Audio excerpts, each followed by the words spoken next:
do a thing.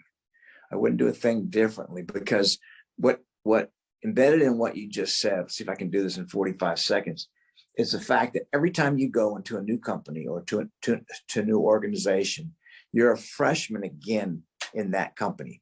I had a store manager for Nordstrom write me a note. She said, JD, I'm going to a store all the way from Connecticut to Portland.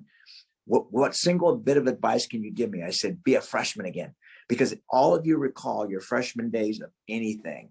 You're nervous, you're scared, you respected people, you listened more than you spoke, you asked a lot of questions. If leaders just did that and surrounded themselves with people smarter than them, they would show everyone how much they cared for them.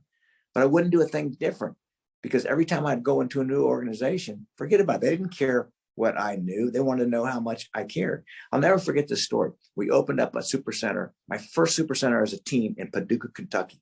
I walk into the store the day before it opened. The cashier comes up to me. Her name was Jim. I have big Jim on here, big letters, because I couldn't see that well. So I wanted to make sure I changed everybody's to big fonts so I could read their names. She goes, so you're Jim Donald? I said, yeah. She goes, we read about you. You're putting us in the food business. And I kept trying to explain to her, but she kept cutting me off. She goes, Jim, you want to meet my cashiers? I got 50 of them in training. Sure. And as we walked over, she says, Jim, let me tell you something.